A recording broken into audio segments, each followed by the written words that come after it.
Jon Arretxek liburua atera du, hauek ez bezala, honek lana egin du Durangoko azokarako, 7 kolore izena du liburuak, eta munduan zehar eta kultura ezberdinetan kolore batek izan ditzaken esanahi ezberdinak jasotzen ditu. Leire Zorroztua ibili da koloreak nahasten.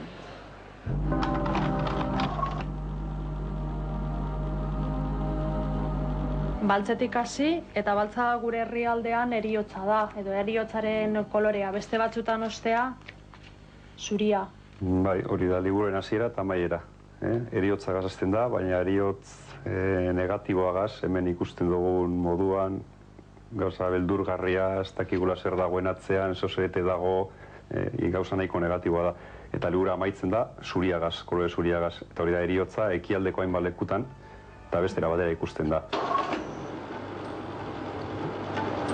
Grisa, tristuraren kolorea. Indiakoa da emakume hori, eta ikusten dugu, sari dotore horregaz, oso apainduta, oso ederta apainduta, itxuraz argia dariola, ez da? Baina gero kopetidun da barrua, iluna daukaz gaiti, zapalduta bizi darako, munduko 1000 emakume, makina bat emakume lez ez. Bildurra, arriskua, odola, holango egoeretatik pasautan nago. Hortiziar, ez, hainbat urte daroa da bidaiak egiten, eta horre momentua sartu du da. Belegia, sentsazio nahazte bat, argiarena, misterioarena, zoramenarena. Horia esan nahi ugariko koloria da, baina beti horregaz lotuta, desoreka horregaz, pertsonak ez zoroak agertzen dira, edo zoroak gure ikuspuntutik beintza, gero argiaren kolorea beba da, horia, eta orduan argirik ez dagoen lekuetan argia zelako importantzia daukan, eta zelan harritzen diren maliko ume horrek adidez diapokoa.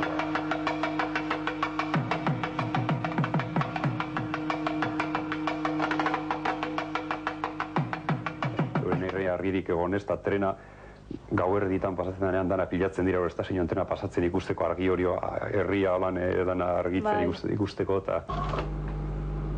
Belegitik berdera, kolore unibertsala esperantzari dagokionez behintzat. Apurka positibo gorantzagoaz, ez baltzagaz hasi eta zuriagaz amaitu, eta berdea zer da esperantzaren kolorea. Emakume gaztea berriro emakumeetara itzultzen gara, ez? Leku pobretan, gizona beraz bategaz, erlazionatzeko lotzeko, esperantza gutzal horreaz bizidan emakumeak, urre bilatzaileak amazoniakoak, egun ematen urre gune bat aurkitu eta berazteko esperantza horreaz bizi diranak.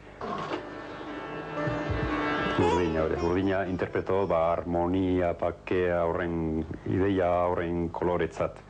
Eta holan bizidan jentea badago, munduan zehar. Eta holango narrazio txiki sartu dudaz, egoera horrek islatzen.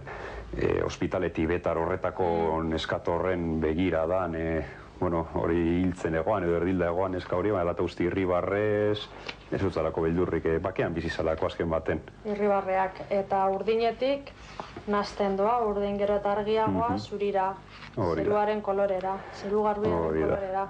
Zurira paratzen gara, hor heriotza heltzen da barriro, baina liburuen progresioak oso eta gero zuri oso positiboa da eta jarraitzeko esperantza moten dagoena.